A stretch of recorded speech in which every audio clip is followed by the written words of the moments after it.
Yeah, welcome everyone. I'm extra excited about today's meeting because we have someone from our group presenting and sharing their work and their journey with us. So, welcome, Diyanat. It's such a pleasure to have you talking about your work with us today and just about your journey with the outdoors.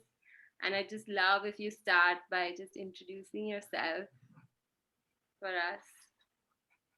Thank you, Tanya. Good evening, everyone. How are you all feeling today? Amazing, I would say. So before I introduce myself, let's do a check-in, and maybe you can share a feeling and tag someone's name. I'm feeling calm and peaceful, and I will pass that to Lalita. I'm feeling excited and I pass that to Zora. I'm feeling excited as well, extremely, and almost restless in a way, but a healthy one, I would say. And I pass it to Pranav. Yeah, I'm just a bit tired, but yeah, excited always. Mm.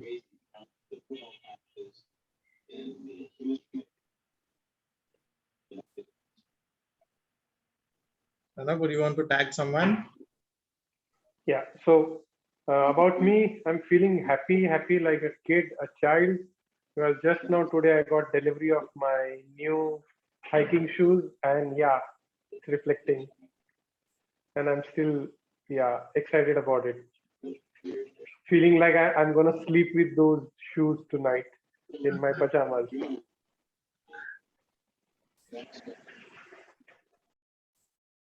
Wonderful.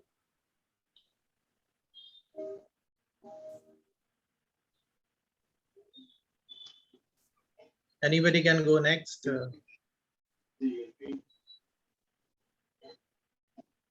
Sheena, Riddhi. Okay, hi. I am feeling connected. It's nice to be in a group. I haven't been in one all week, so it's actually quite lovely to be around a lot of people. And I'll tag Tanya. I'm feeling grateful for this space, for this community that we've created, and looking forward to what's coming up today. And I'll tag Kyle. I'm feeling more than excited, but I think excited comes to mind, and it's similar to what other people have said about that connectedness and feeling really grateful to be included and have so many communities that I feel welcome in, and it's really, really lovely. And Riddhi. Hi, I am feeling curious, actually. Just want to hear what people are saying. It's always interesting to listen into different conversations. So, yeah, curious. And I'm sorry, who's left? One second. Zora. Okay. I think we're all done, no? Okay. All right. Thank you so much. I feel a lot of inclusion among us and a lot of connection. So where do I start from? I think it's quite a challenging question when somebody asks, introduce yourself. Yeah, so I'm taken back to my childhood, very early days, brought up in Banjara Hills in Hyderabad. And my favorite games, favorite pastime was just roaming in the nature. I had about 30 goats at home, and I used to take care of them, and really loved nature outdoors. My house was blessed with a lot of granite rocks, and I had a very personal cave that I used to go and sleep in the summer because it was very cool. And yeah, we had a small stream near my house. We used to go there, swim, catch some fish, something.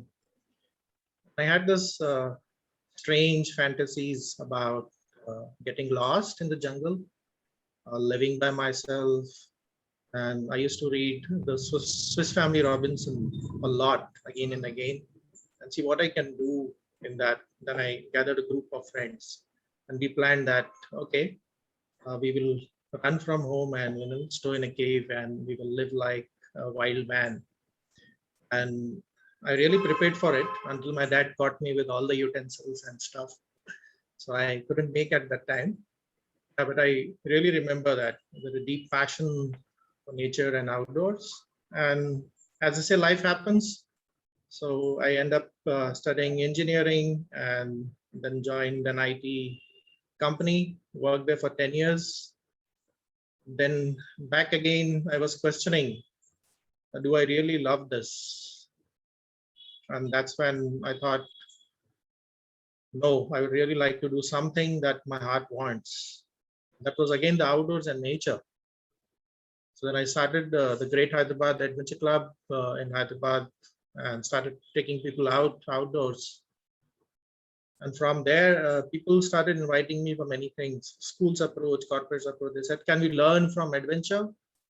And our employees do something from this that they can, improve their behaviors. The students learn from real life. That was fascinating. So I didn't know anything about it. I thought, let's experiment and try it out. We'll figure out some way. So I took people out, and it was a very tough trek. It was the first time I took people out, and end of the day, people had their souls out. Then they said, oh, we don't want this. We really want people to learn. That is where I got interested in experiential education and started researching about it and did some courses around it. So the next 10 years was more on outdoor education, experiential education, until I reached about age of 40. And 40 is like a mark, right? It's like a milestone you have achieved. And again, I thought, what more is there in life?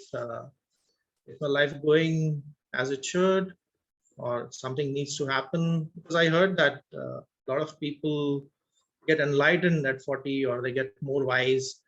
And I was waiting something to happen. It was my birthday. I thought, oh, nothing is happening. Maybe I should go and sit in a cave. So I went there, sat there for 3 hours. Nothing is happening. I wondered, I waited. It was again 1 year, 2 years. Then I saw an invitation for rites of passage journey. I didn't know much about it, so I just joined it. I think that's what I was looking for all my life. And I was so interested in it. It was so transformational for me. We did this journey in the outdoors for 10 days with a master who used to conduct this rites of passage. He came down from Italy. And yeah, I could see so much deep inside me. I could understand life better, inner and outside. And I thought I should learn this. So then I did my apprenticeship with Sujit Ravindran, who was conducting this rites of passage. I went for a second time, this time to assist him and learn more about it. So I did that. It took me much more deeper. And I thought now is the time to also offer it to others. So that's when I started doing something self-craft. I was very passionate about using rites of passage, ceremonies, and rituals for personal transformation. Whatever I went through, it's a very personal experience. It hasn't come from books. I wanted to share this, and I found that the power of rituals and ceremonies, you really don't need to know anything about it. Just the experience of being part of it is enough. It touches your heart, and it goes very, very deep. And that's where self-craft happened. And the first journey I did with 7 people.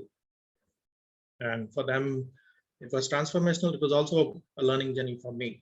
And then I repeated it again. I made a lot of changes based on the culture, what the needs of the participants. So the current self-craft that I run primarily runs for almost like 6 months, out of which there's a preparation stage, and then there's a journey stage of 10 days, and then there's a creation stage once you come back and all.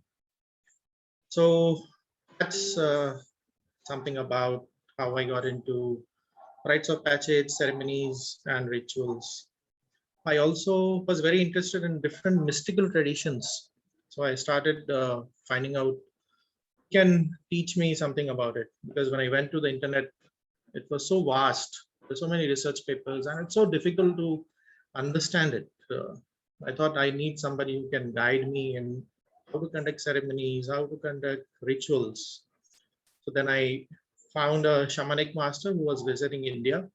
I did a 10-day shamanic retreat where I learned shamanic breath work, shamanic journeying, the darkness meditation and all. So that was very transformational.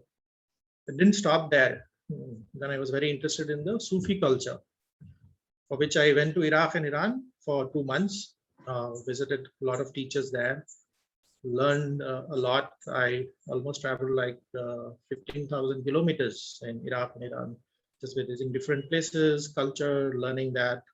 And once I came back to Hyderabad, I started offering those ceremonies, and people found it very profound. Even I was finding it very profound. It is very transformational.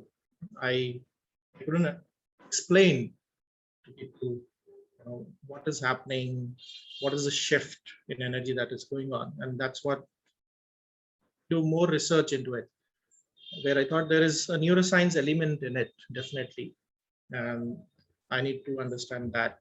So then I researched a bit about how rituals and ceremonies affect us, both our body, mind, and soul and spirit. So I'm going to share a little bit about that.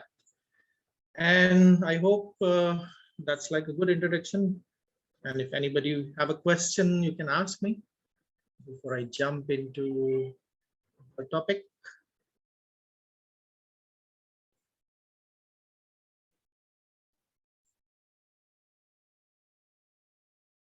I'll just ask a question. Is self-craft something you've come up with yourself, or is it like a syllabus that you have adapted or something like that? Yeah, self-craft I've designed based on my own experiences, but I've also borrowed a lot of things from many of these ceremonies, ritual from different traditions. For example, yoga is a part of it.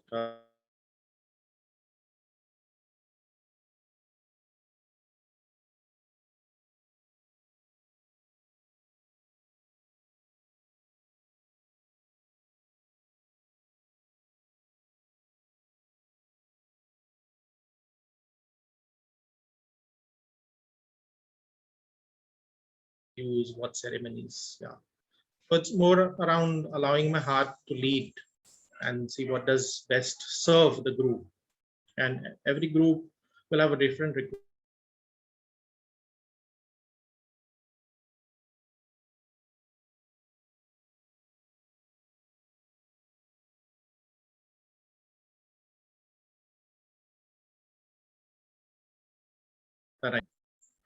A lot of it is emergent because it is happening in the nature.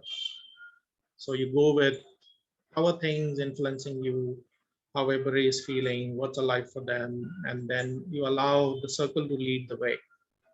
So that's how it's done.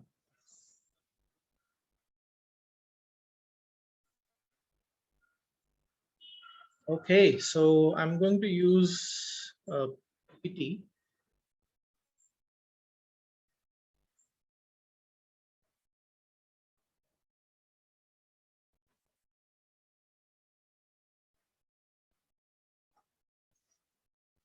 So my focus is around self-transformation journeys. This is for men and women.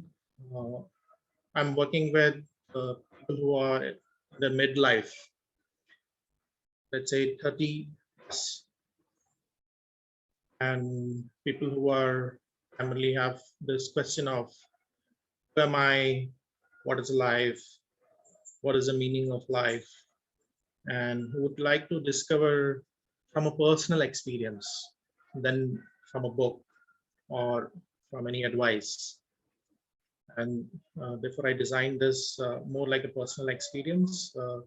There's very less telling in this, more around working with experience that happens in the here and now and sharing among each other. A little bit about my journey. And the second thing that I also offer is initiation rites for men.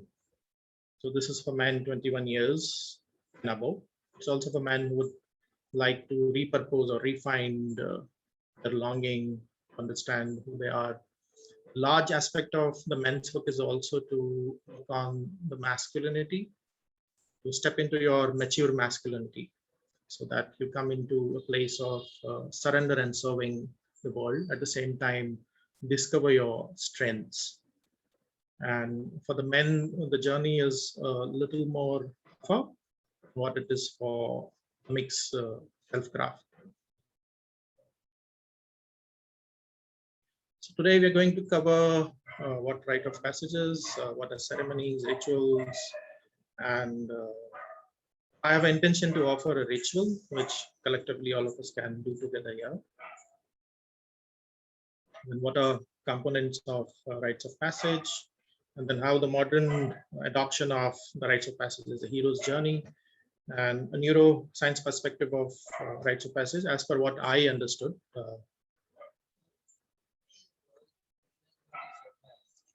So a little bit around the meaning of it. So rites of passage could be any stage in life where it marks a transition to another. It could be from childhood to adulthood. It could be from midlife onwards. It could also be a marriage, from you're single and you're married. So it could be any of those phases. But primarily rites of passage, as I understand in my work, is primarily to self-discovery and to find this answer of who am I through a personal experience of getting on the journey. So there are many different cultures that follow rites of passage. It comes from many traditions, especially from the shamanic traditions of the Aboriginals in North America, also from Australia, the Maoris, the Sufis. Has this culture of rites of passage. Culture, if you study it, and if you have studied Joseph Campbell's work, The Hero's Journey, and he has studied all these cultures and has brought up the stages in the hero's journey. It's also a turning point in life where people go through a change in identity, behavior, choice, and role. So it primarily consists of intentional journeys. They're well-designed, purposeful journeys, and ceremonies, rituals, and group and individual processes.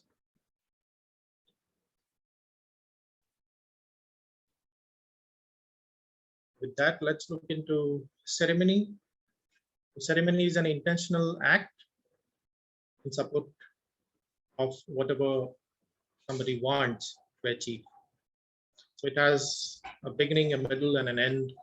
So a lot of ceremonies could be a marriage is a ceremony, and some of the ceremonies that happen in the temples are ceremonies. A birthday can also be a ceremony. So it is contained in a particular time frame for a specific purpose, and generally marks one of the stages of life or change in life.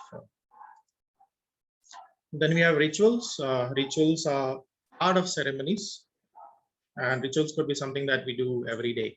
It could be having your morning coffee. If it has a pattern and repetition, it becomes a ritual. It could be prayer. It could be meditation. So rituals are catalysts to connect with the essence of what's inside me and what's around me. For example, do I connect with the larger purpose of life?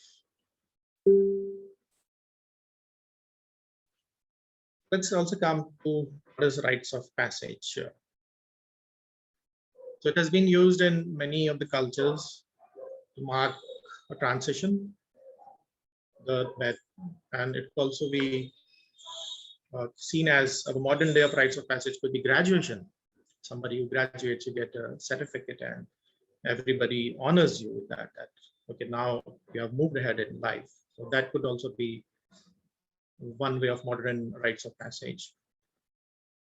But this journey of rites of passage that I do in self-craft, and most of the people who do it purposefully, is to deepen something to connect with the self, to find an answer to who am I, to find what is the meaning of life, and find guidance from nature, from elders, from the unseen world, and to embody something, to fully experience what does it mean to be this, or what does it mean to like that.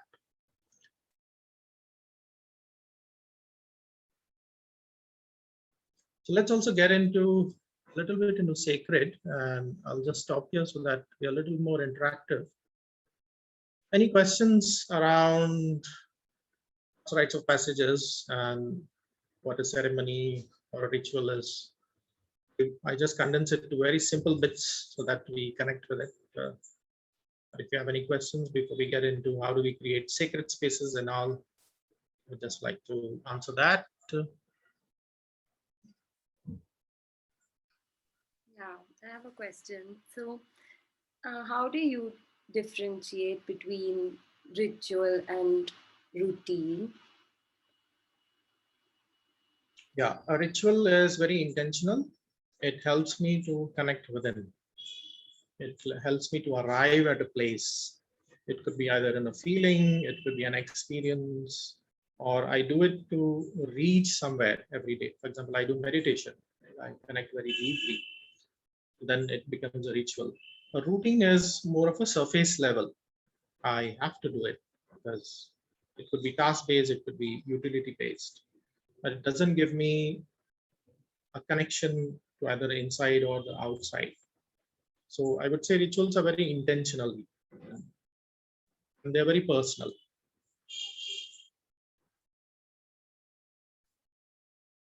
Any other questions? Okay. Yeah, I guess I have a question about the concept of like a stage of life. And it's a pretty lofty question because I guess it's just different for everyone and culture and tradition. So I guess the idea is like, how do you navigate? You might come to this answer later. It's like, how do you navigate someone who's in that space of like, I should be in the next stage of life? And then that concept of unpacking for someone, like maybe there isn't a stage of life. Maybe that's an expectation. Maybe that's beyond what you're actually going through. Yeah, not a very clear question, but I'm curious, how do you navigate that?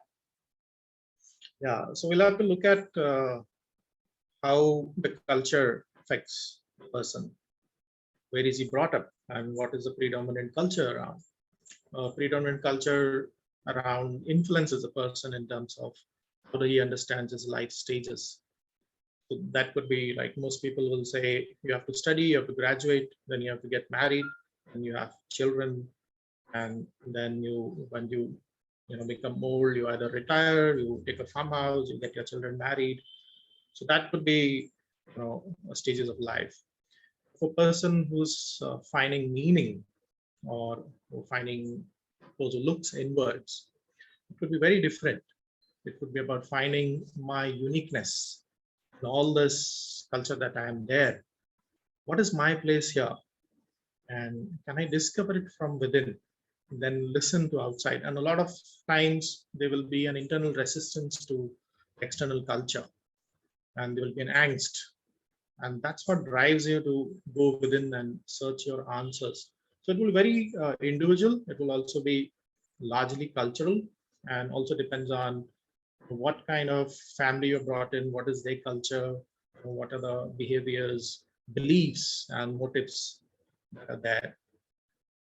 So it's yeah, I can't say that they are predominant life stages, but depends on culture. What is there biologically is from childhood to adolescent, and then you go from adolescent to full adulthood, and then you get into becoming a responsible man and woman, and then you connect with society, and then either you contribute to the society or you find that there is some other thing that I need to search for. You go through midlife crisis and then the transition. So a lot of things can affect when those stages will come.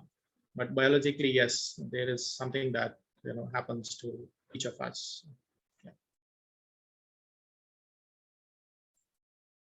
Any other curiosity? Yes, Zora. I'm not able to hear you.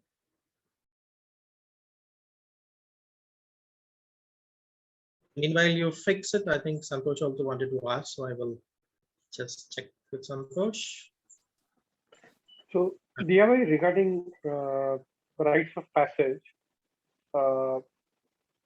does this activity, experience, process, or what you're trying to convey us, is it in the realms of mind or something beyond that, whatever we call it as our soul or the inner self, or it is a transformation from mind and beyond mind?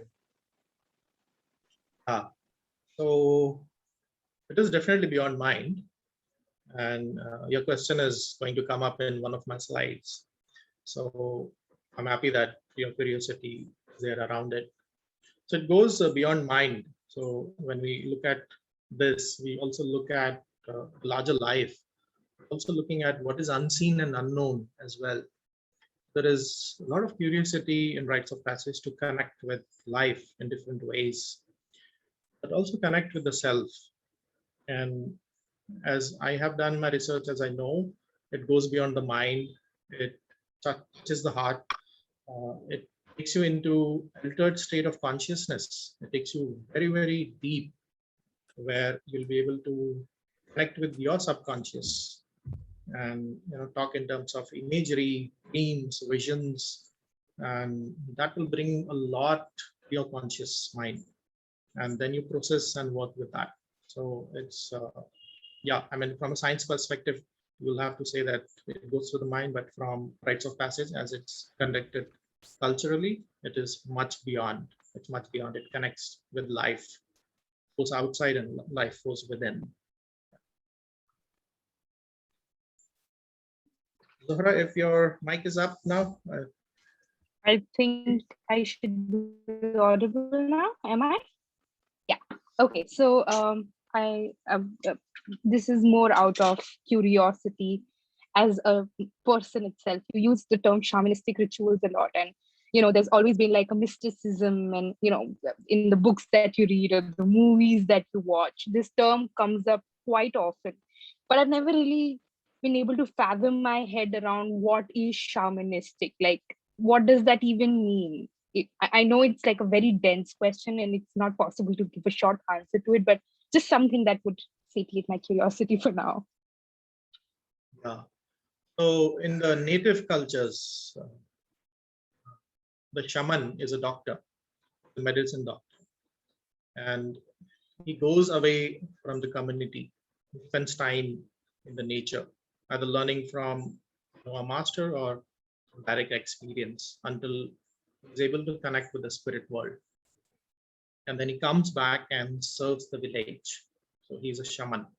And people go to him for anything, health issues, or if they have some challenges in life, they want some advice. And then he uses a lot of rituals and ceremonies to help people to connect with themselves. He also does healing. So a lot of the modern way of shamanism, rituals and rites are basically taken from the natives, and it's been adopted.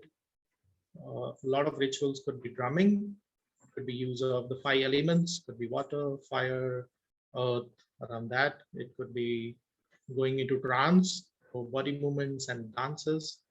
So variety of ways of how they do healing. And predominantly what I have studied is shamans basically see life changes as very, very spiritual.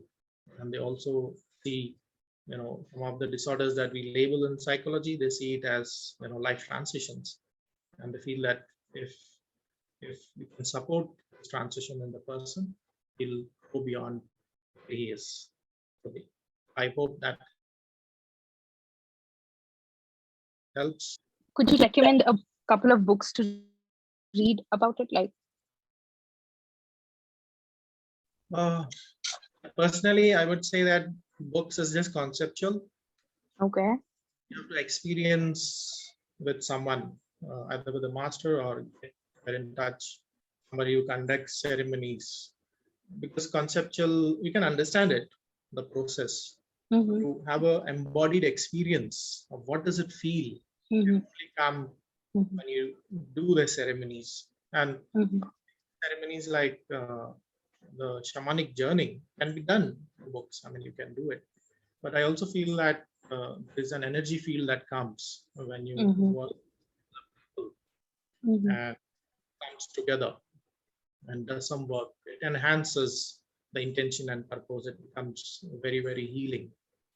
So, I mean, you can learn from it. But my experience was that I learned best when I learned from a master or when I practice in a group and from books. But books do help to get conceptual understanding. All right. Thank you so much. That makes sense. Thank you. We'll just move on from here to understanding what is a sacred space. Because the journey of rites of passage is sacred. And what we are doing there in every step is very, very intentional. It is meaningful. It is purposeful, and it is very sacred. And one of the biggest thing in ceremonies and rituals is transforming the mundane to the sacred. And once that becomes sacred, it does what it needs to do in terms of its energies and its healing. So let's look a little bit around that.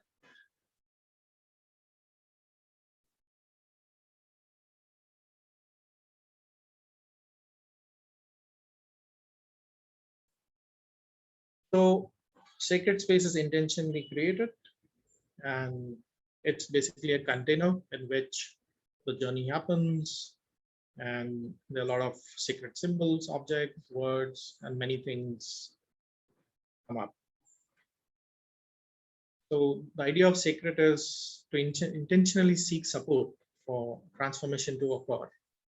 And the support could be sought from an unseen power, could be nature, could be a mountain, it could be a tree, it could be a water body, it could be another person in the circle, it could be ancestors who have already gone, it could also be people who haven't arrived yet, so you connect with them.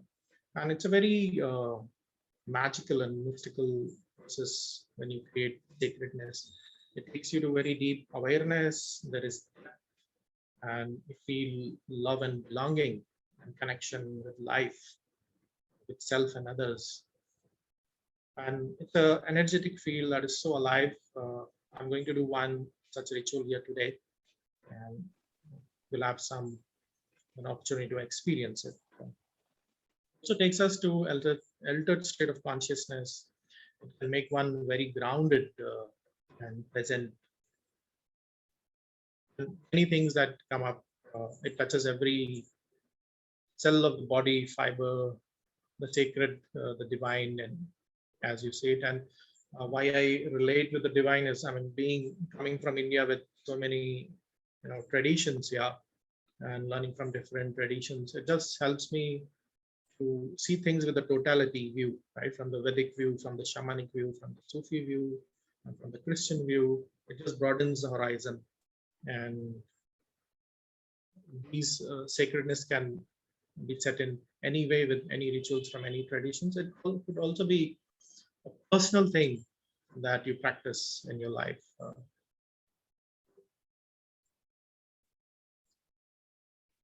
So creating the sacred is primarily our ability to convert the mundane into the sacred.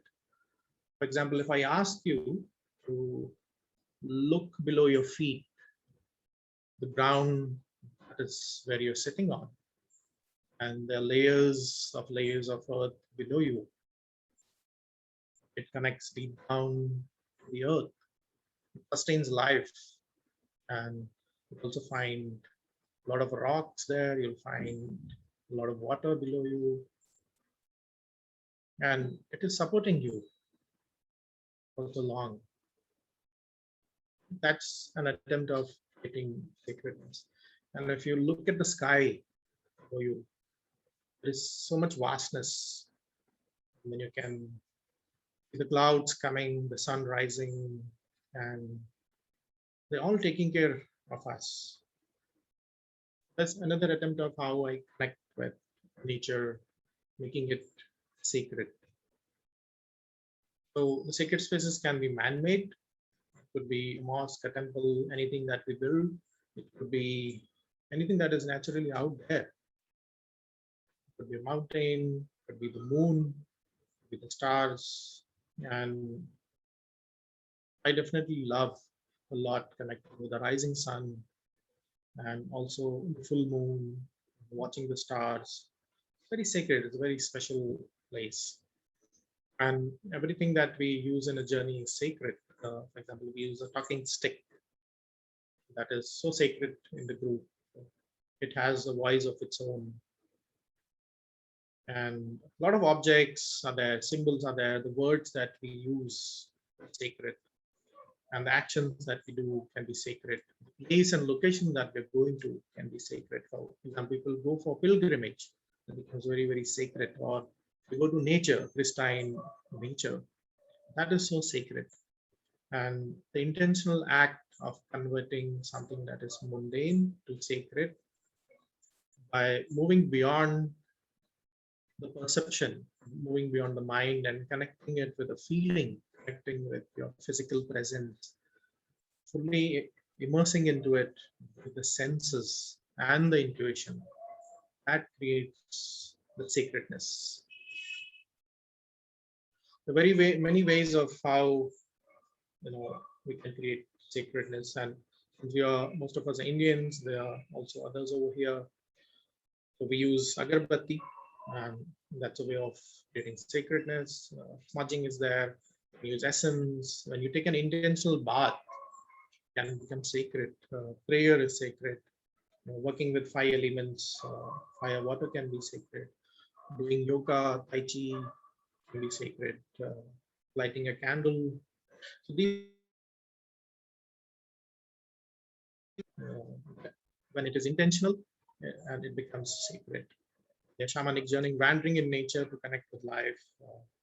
Sound, music, drumming, chanting, calls, acknowledging, calling in for unseen support, connecting with ancestors, connecting with the spirit world. All of that becomes sacred.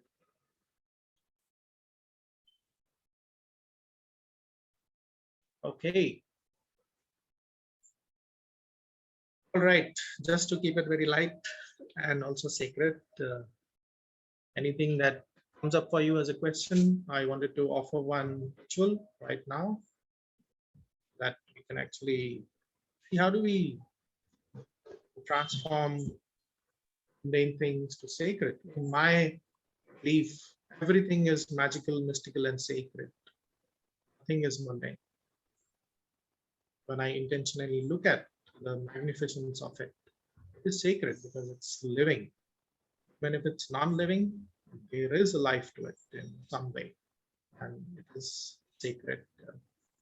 Any questions before we do a small ritual?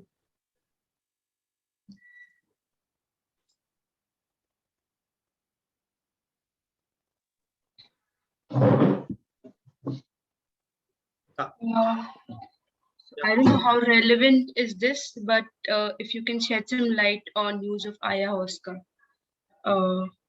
I mean, it is one of the psychedelics that's been used, and it's been practiced. It has to be practiced under, or the ceremony has to be done by a shaman. So, what's your experience, or how effective it is, and if it is effective, or and what's the status in India? So if you can. So it comes under plant medicine, used by the shamans and the natives go into altered states of consciousness. It's a very intentional ceremony. It is around finding a vision, it's around understanding a challenge that you're going through, around connecting with the spirit world, connecting with your ancestors. And it could also be to deepen a journey, understand who am I at a deep level. And it has to be conducted under supervision with a shamanic master. I haven't tried it because I believe that I can do that with just breath work. Didn't need use plant medicine. Just by breathing, I'm able to reach that altered state of consciousness. So that's a choice that I've tried. I haven't tried it, and I have people in my circle who have tried it, and their experiences like it's basically takes you in a very altered state of consciousness. It takes you into a dream world where you're very conscious, and there you understand about life. You understand about challenges. A lot of things might come up. You might find a guide coming up and talking to you, telling you something about life. Many things happen. I think in India, it's not allowed. As for what I understand, it is considered a narcotic.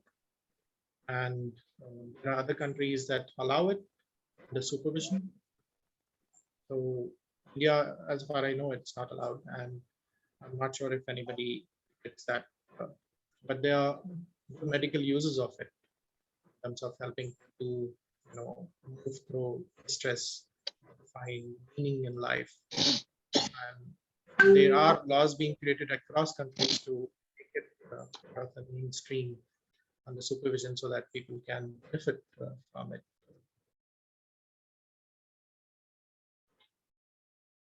So that helps.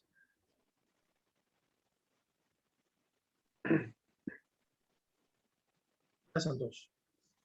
So continuation of this question probably. How about belief system? How does belief system work in this space?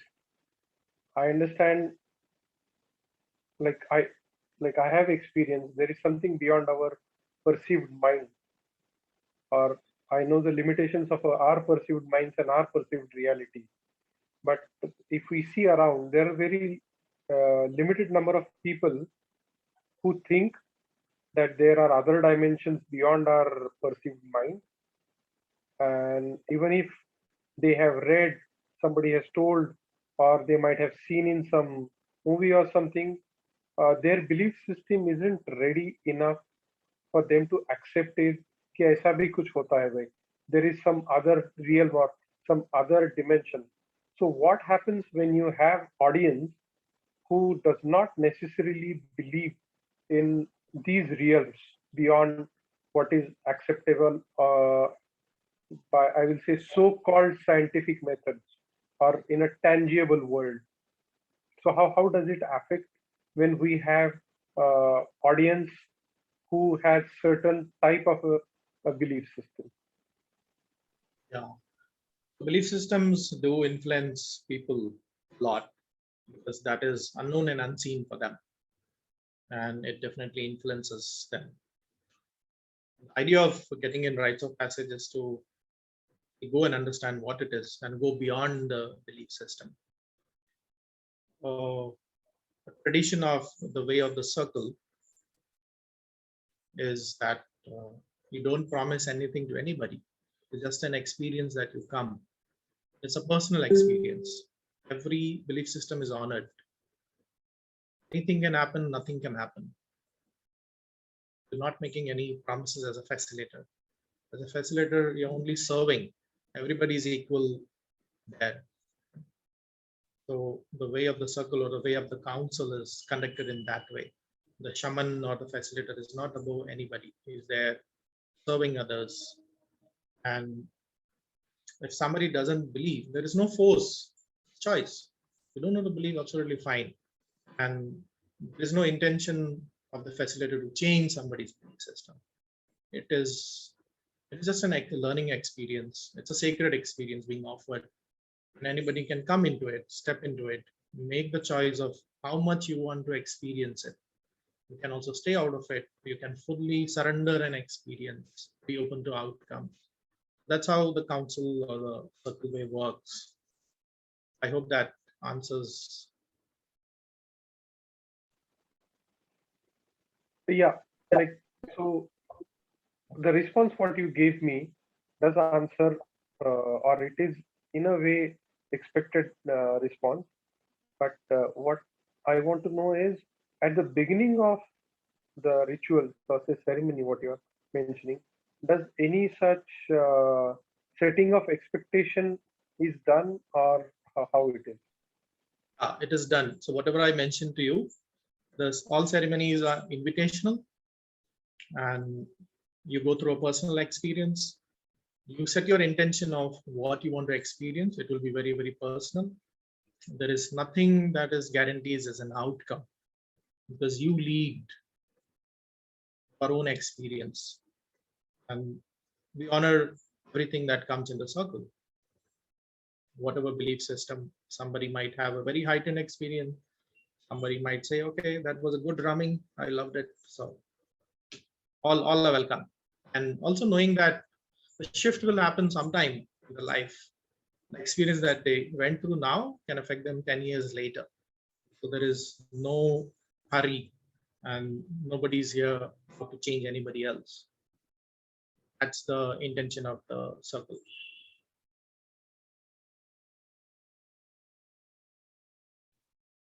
Okay, so is it a good time to do a small ritual? Wonderful. So let's look into it was a very simple ritual, and I will invite you to think about what do you care most about in your life. It could be your value. It could also be something that you want to experience. It could be a quality that you love, that you want to embody. And you can take a few seconds to connect with your breath, with your body, and ask this question: what do I care most about in my life? And then come up with one value, one quality that you would like to experience in this ritual. It will also be a feeling that you would like to experience.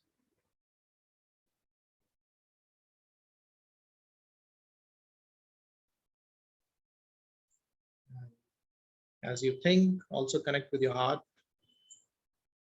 Also connect with your belly, the center of your intuition.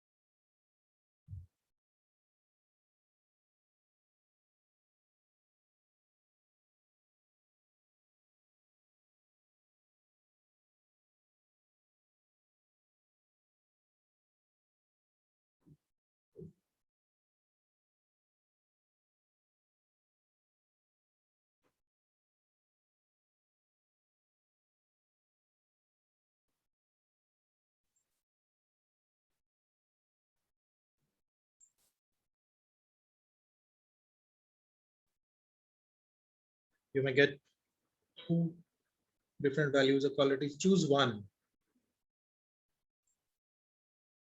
And even if nothing comes up for you, just come with openness.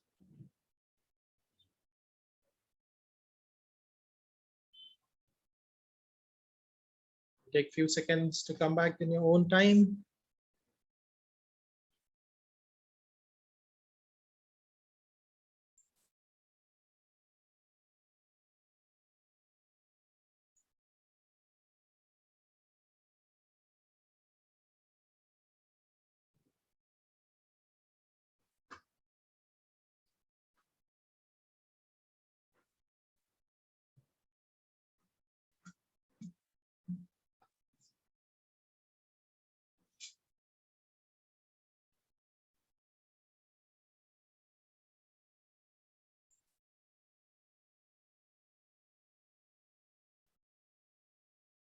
Welcome back.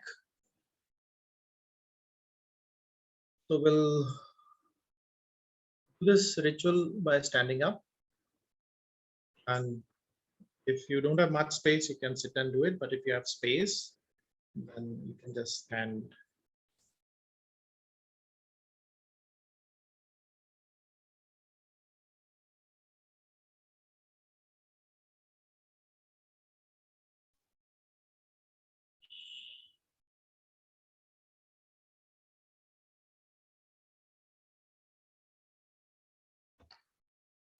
Okay.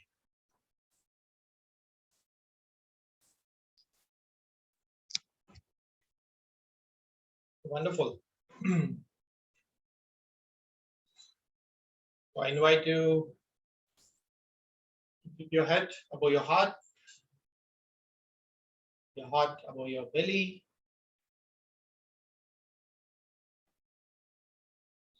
And then connect with the ground by placing your palms to the ground.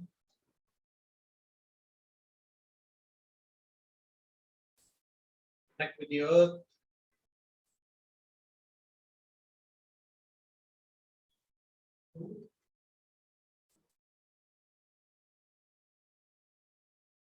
And take a deep breath and relax yourself by leaving the breath faster. As if you're doing a sigh. And take one more breath. Then release it. Take one more breath. And release it. Anything that you're carrying in your mind, for now you can keep it on the sides. Take your hands and move it to the side. Anything that is there on your shoulders, just pick them up from your shoulders, keep it on the side. And hold this intention of embodying this quality, this value, this need, or an experience that you want to put alive in your mind.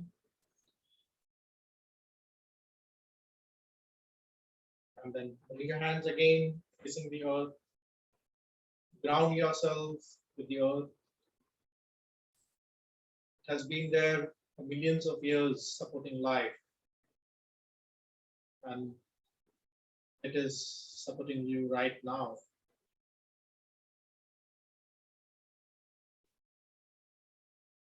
And from here, take your right leg forward and bend your front knee slightly. Take your hands back, your palms facing backwards. The intention here is to receive support from the divine, from your ancestors in your lineage, from all the masters and teachers that have walked this earth. Feel their support. And bring your left leg next to your right leg. Bring your palms to the front. Connect with every living being around you. Connect with even the non-living thing that is supporting you.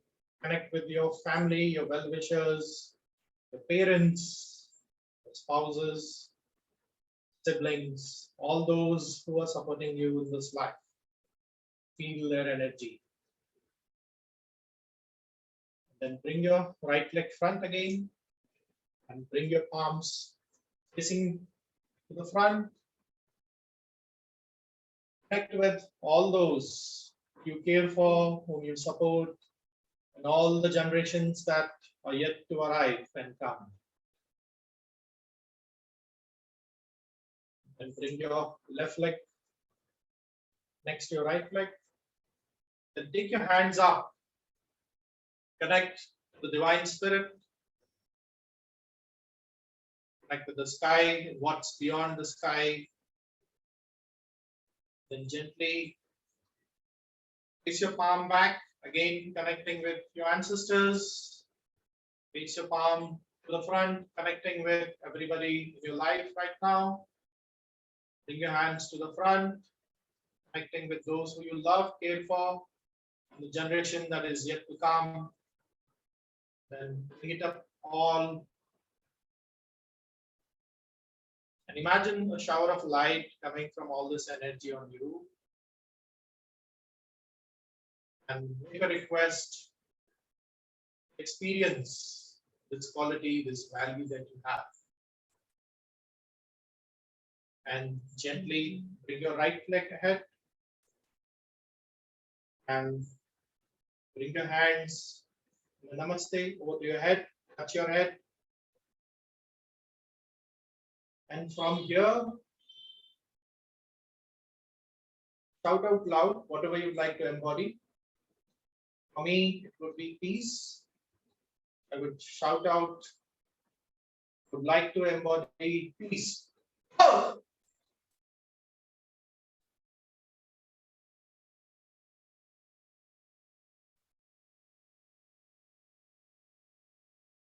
Once again, put your hands to your head.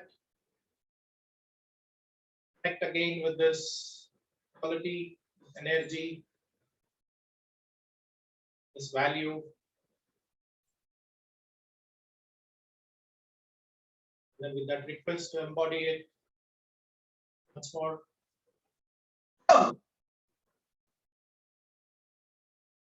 And then come back fully. Round it again, palms facing to the earth. Stand in this quality of this energy.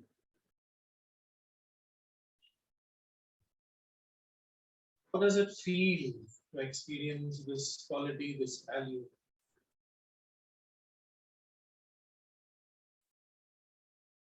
How about experiencing a tiny bit more, a little bit more of this energy?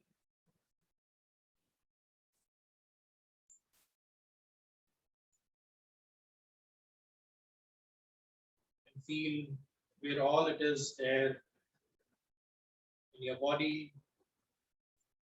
Where are you sensing it? Gently give a color to this quality, value that you have. And imagine that colorful light coming out of your torso and embracing you slowly and gently all around you, 2 to 3 feet around you, covering you from the top, from the bottom, encompassing you, embracing you. And imagine this color all around you. And gently bring your hands, right hand, left hand, and collect this energy. Collect it, and take it to your face. And again, collect all this energy that is around you. Bring it to your heart. And again, collect all this energy around you. Bring it to your belly. Then again, collect it, and apply it to your arms, your torso, all over the body. And come back and stand in the energy of this quality and value.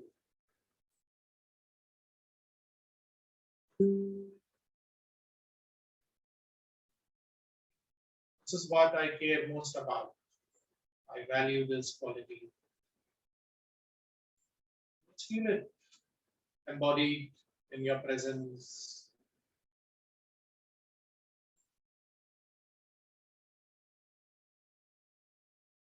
You can simply hold on to this energy, take your own time, and then come back into our session.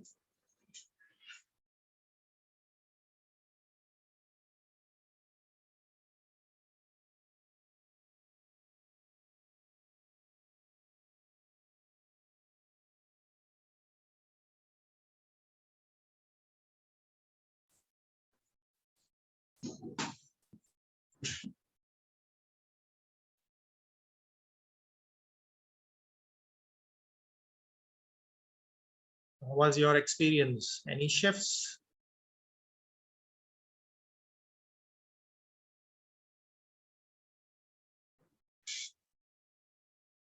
We can share 1 or 2 words on what did you experience, and maybe for some of you would like to savor it more.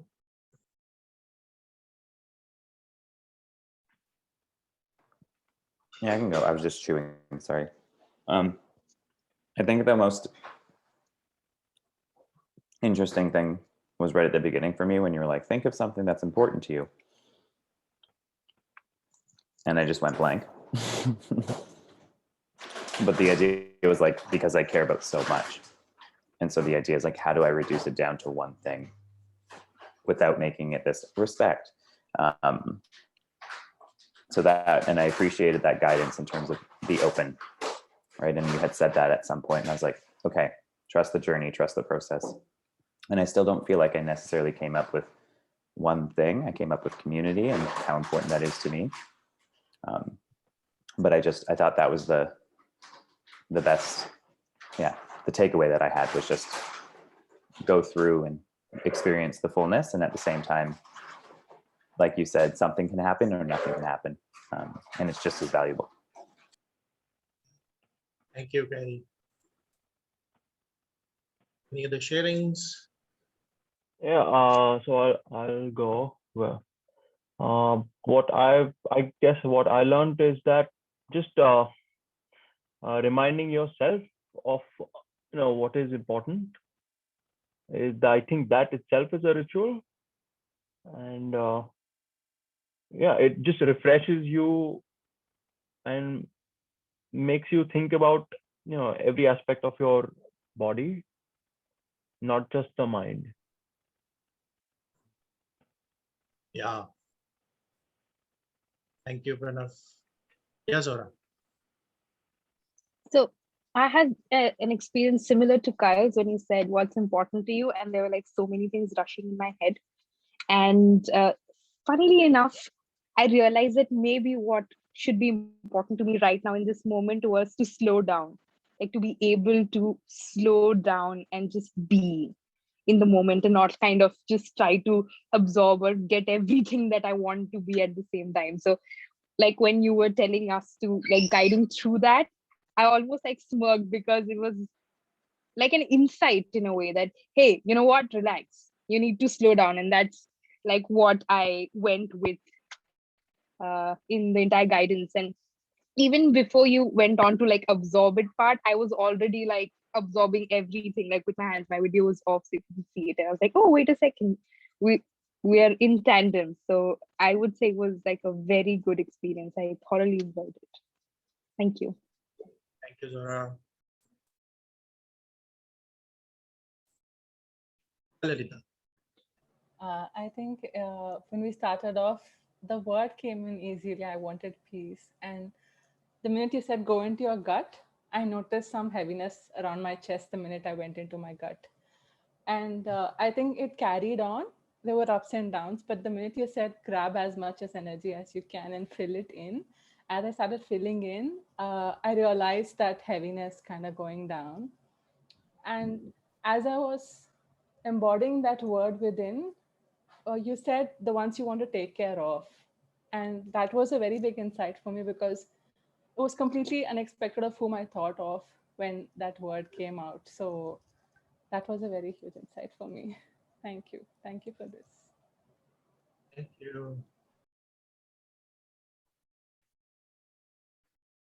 Wonderful. Yeah, I'm also checking on time because sometimes I get into this timelessness. Yeah, I'm checking if it's okay to spend another 20 minutes. I'll need to head out myself, but I will watch the recording afterwards. So thanks for checking in, but ciao for everyone, and thank you. So whoever is called somewhere, and just follow whatever comes up for you. So if you see into this ritual, we created sacredness in it. It's connected with life, larger than life, beyond us. And there's a lot of belonging, inclusion, and connection, the self, and everything that is there around us, coming into a moment of oneness. And what it does is it bypasses the conceptual mind, the conscious mind, and connects with the subconscious, which is thinking. Subconscious works in imagery. and you'll be able to experience it, respond in different ways. Either you sense it, you feel it, and you can embody it. Some of this work can be used in therapy as well. You know, shifting a client from one state to another and letting them embody it, allowing them to move beyond the head, you know, settle down into your heart, into your gut, you know, get a full embodied experience, and something that they can do as a ritual also in their home. So there are a lot of applications that can be done. A part of what I did comes from Tai Chi, Aikido, and I've used a little bit of NVC work in it, and also used connecting with the spirit world, and also combination of that. To quickly understand a bit more about what are the different stages of rites of passage.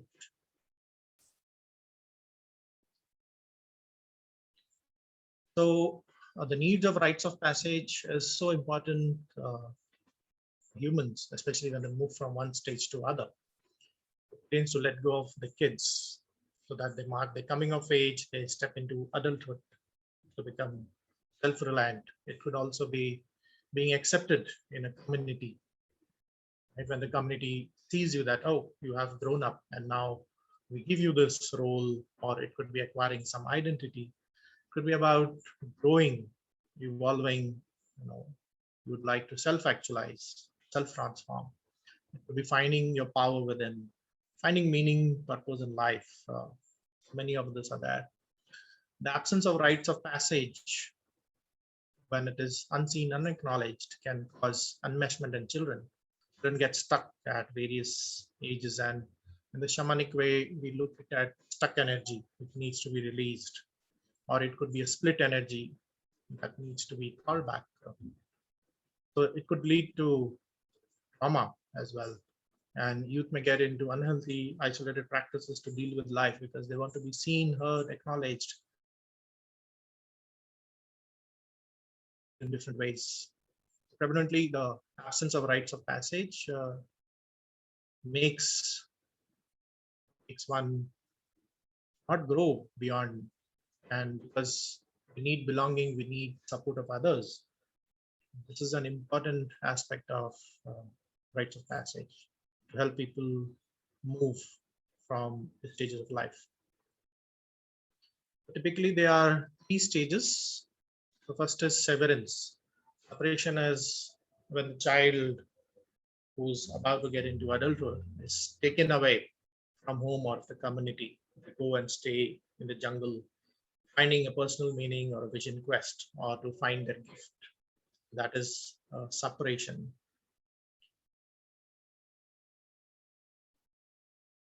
Separation question could be, what am I ready to leave behind? What am I ready to leave that no longer serves me in this stage of life?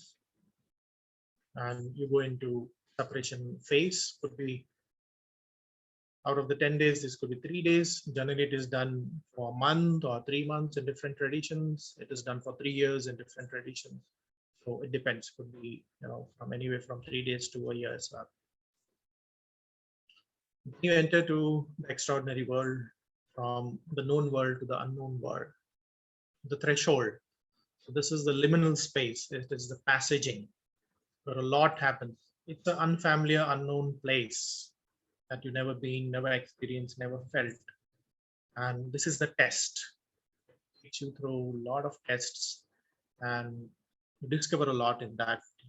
You find your threshold. And then you come back again, finding your gift, something that you discovered, and you share that back with the world. But now you're transformed, you're changed, you have shifted in life. These are 3 stages that are there in every tradition. And if you look threshold, the liminal or the passaging, the incorporation, the return. And if you look at it, people are moving from the society. They go through the ritual transition, they go through an experience, they find their gift or they find them that becomes a gift. They incorporate that, come back and serve the society. So this is well captured by Joseph Campbell, The Hero's Journey. And a lot of movies are based on this. A lot of programs are also designed in this. We can also look at this, the hero's journey, in our own life.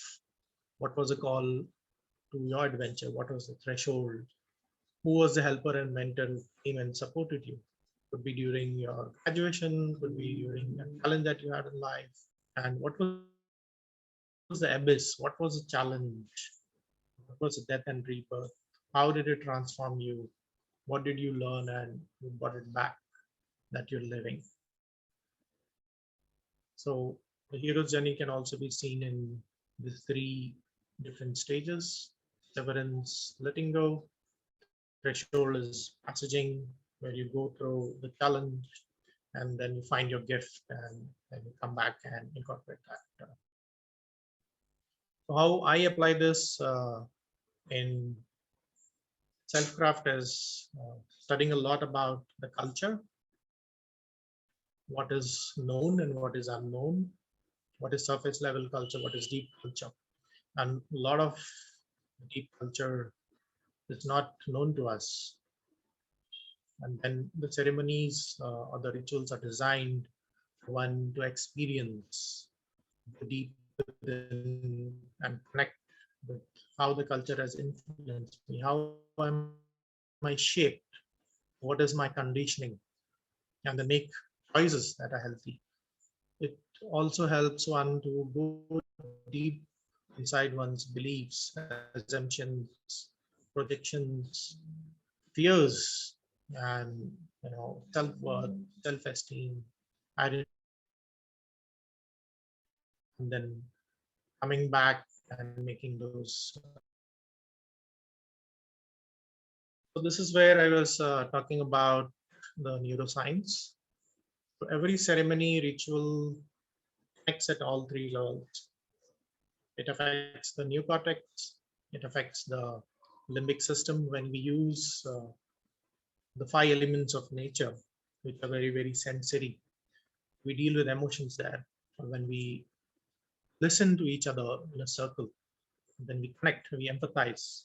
So it brings the emotions. When I am held by the group, when I am seen and heard, acknowledged, then it affects the limbic system.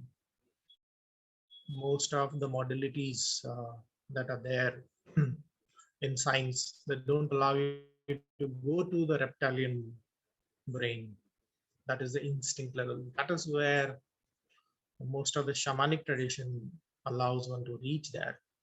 So drumming is one way that you can reach that. Rhythm, movement, and a lot of the rituals allow us to connect deeply with. Also look at what are the altered state of consciousness that one reaches and how does it affect the brain. So consciously we are between, and that's our ordinary reality. By getting into meditation or hypnosis, daydreaming, listening to music, we can get into the alpha state. A lot of change can happen and we can understand more about ourselves. We can also go it into theta level through the shamanic journey. It's a non-ordinary reality and you can access this. Then you can all delta state is your dream state when you are sleeping. So you can also get into that through astral travel. And the gamma is when you're fully conscious and very, very active, highly alert. So these are possible through many of these ceremonies and traditions. And a lot of experiments are being done on many of the shamans and monks to see what kind of altered state of consciousness they go through the ceremonies. I've incorporated this into self-craft. So it takes you through these four stages: separation, transition, reunion. What I also added is creation. When you come back, how do you apply that? So it is more like coaching, and the group continues to work together on building their vision. And before these 4 stages, there's a preparation stage in terms of setting the intention, going through a lot of self-discovery journal. Why am I taking this journey? And what would be meaningful for me to experience? So that brings me to the end of the session. Okay, I'm open to questions.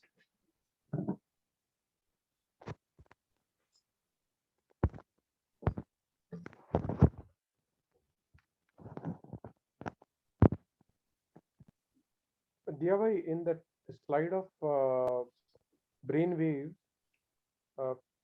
theta and gamma both were mentioned as superconscious states. Yeah.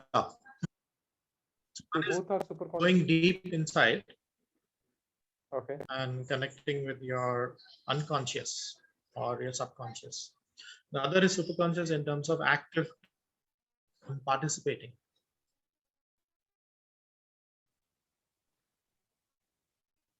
Because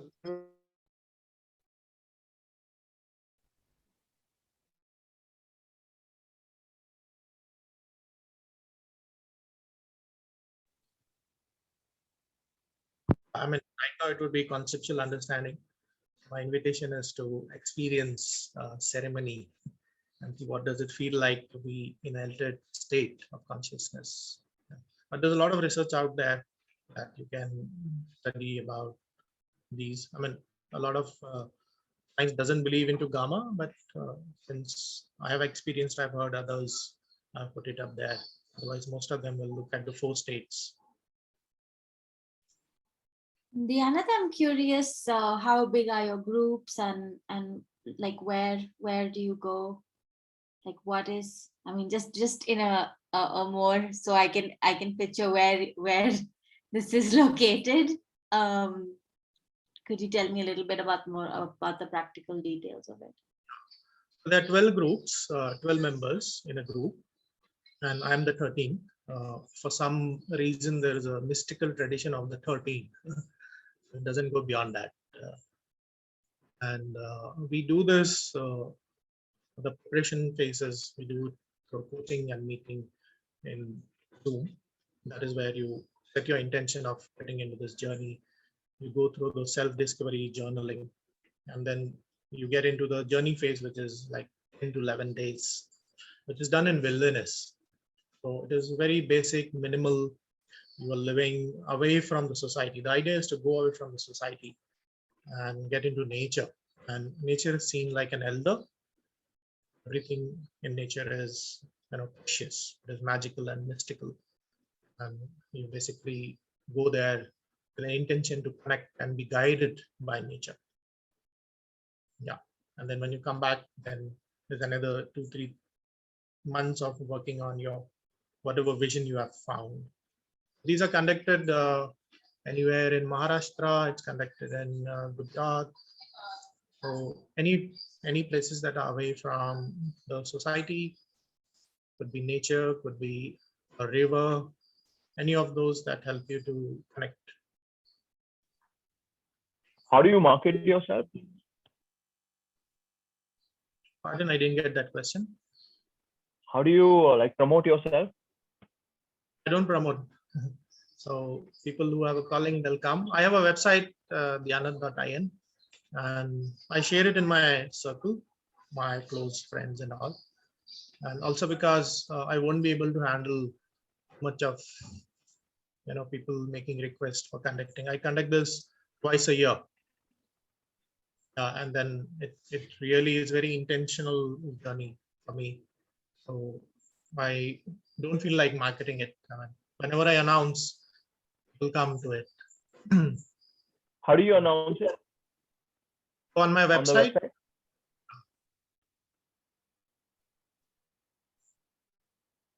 Any other questions?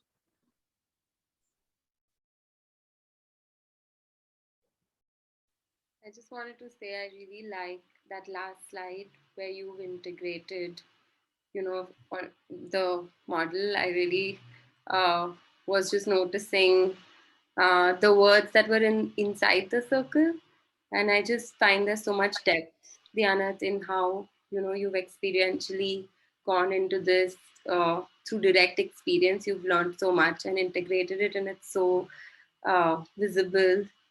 And I'm also just curious about like how much of, say, the ritual and ceremony bit, like how much of this can be self-facilitated. Like I definitely understand that having a guide and a facilitator is not something that, I mean, that's something that we really need in this work. But how much of it is also about, if we want to explore it, how do we begin? Yeah, that's an interesting question. A lot of ceremonies and rituals can be conducted by yourself. You can do it alone. And generally, you basically create a sacred space, like an altar. And you can use whatever is magical, mystical, sacred for you, your tradition. It could be fire, it could be incense, it could be an essential oil, it could be a crystal, it could be water, and whatever ceremony you want to conduct. I mean, hold that intention. You can do meditation. If you want to listen to music, you can do that. If you want to do some body work, you want to do some breathing, you can do. So these are safe practices. Where you need support is when you're getting into altered state of consciousness and you'd want somebody to be there for your physical safety. And that is when you do it in a circle, in a very safe space. And also you would like to be guided and supported because you'll be walking through the abyss. And there a lot can come up for you in terms of emotion and visions. And some of it could be scary. Some of it could be very unknown. And you'd like to find meaning to it. You'd like to express and share it with someone, what's alive in you, what you're experiencing. So that is where you need a community to practice and somebody who has been there and done that so that they can guide you. Otherwise, simple ritual ceremonies, you can design your own ceremonies based on your intention and purpose. What is it that you want to experience?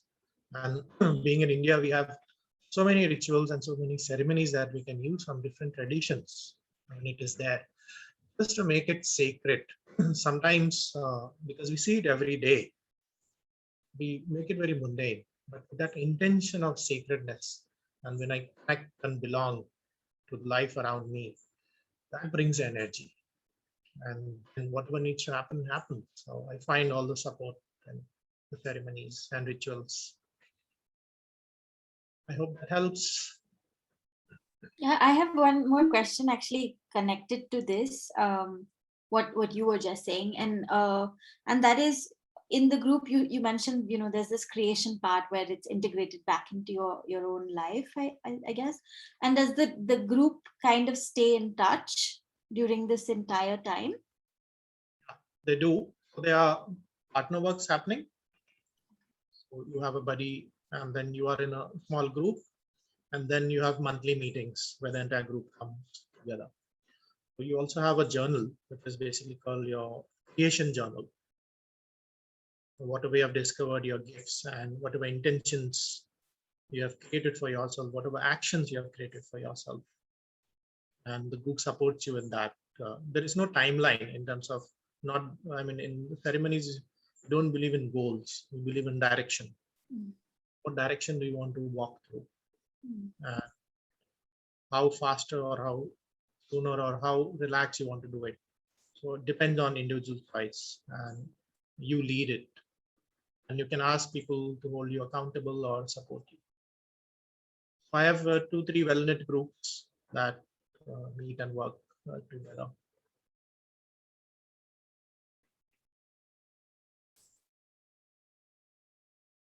Okay, I know I'm taking up space, but one more question.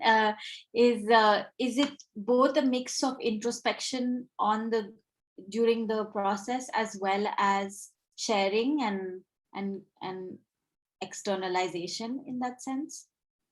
Yeah, it is pretty much because the way I have designed it, it is using the mind. It is also using the emotions. It is also using the body. So for every phase, for example, I conduct 10 days journey, right? 3 days when you're moving in the nature, in a day, you will get 2 questions. These are deep inquiries. The inquiry would be, what am I ready to leave behind? And then another inquiry will come, which you go through. It would be, what is not serving me? And this is done in silence and solitude. So people are walking. Walking itself becomes a meditation because you're moving from place to place. So it represents a growth, a journey, a transition. And then there's an inquiry that everybody goes through. The circles held twice or thrice a day, where you share what comes up. You also spend time journaling, writing, and then there are rituals where you keep vigilance in the night. So you just stay there and see what comes up for me under the sky. So variety of ways of how you bring in the inquiry and connect with your subconscious.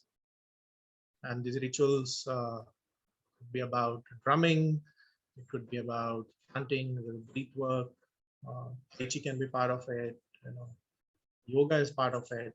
So all depends on where the group is, what is emerging, and what needs to emerge fully. How do I support that?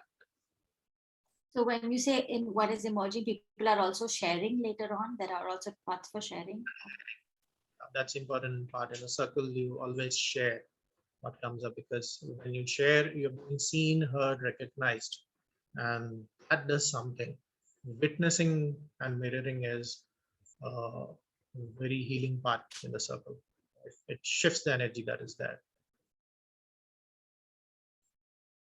Thank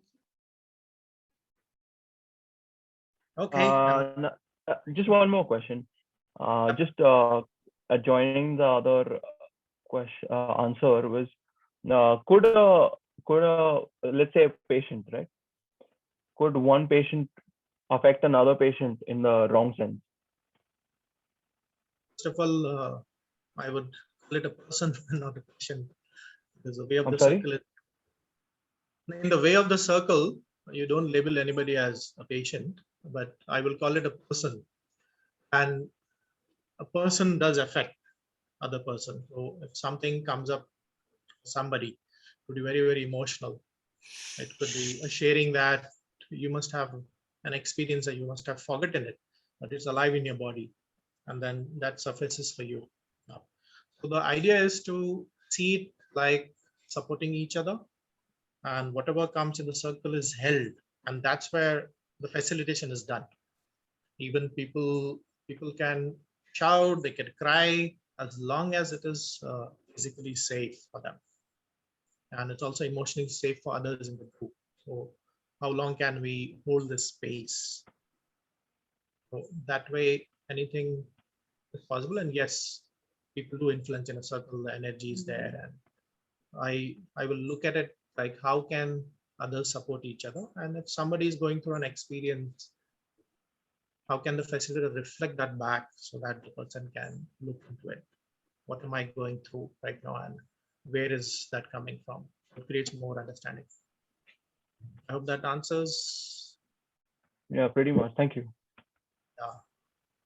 I also get that I'm not a psychologist, I'm not a therapist, so I don't have patients, so I have mostly clients and people there.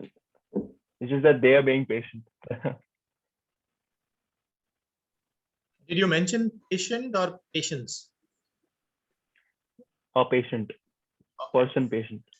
Okay, got it. Yeah. All right, I'm sensing a lot of us also feeling hungry, including me. So over to Tanya. Any closing remarks? Yeah, no, this was so rich. I'm still absorbing so much of it. I really want to say thank you so much, Diyanat, for sharing so, open-heartedly, and all of your lived experience, as well as all of the conceptual knowledge and wisdom that you've gained over the last, I think, like over 20, 30 years. So yeah, it's been really wonderful, and I'm so excited for, it's just showing me how much we have just within this group. There's so much that we have to learn from each other, and I really value the learning that comes from our context and the meaning that we make of, how we want to engage with the outdoors.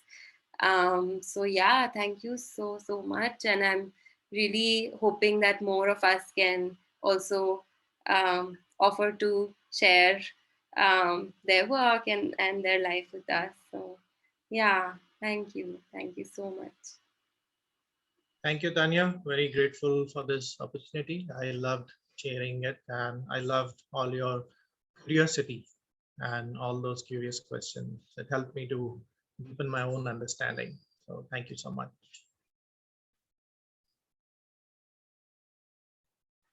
Thank you everyone for being here.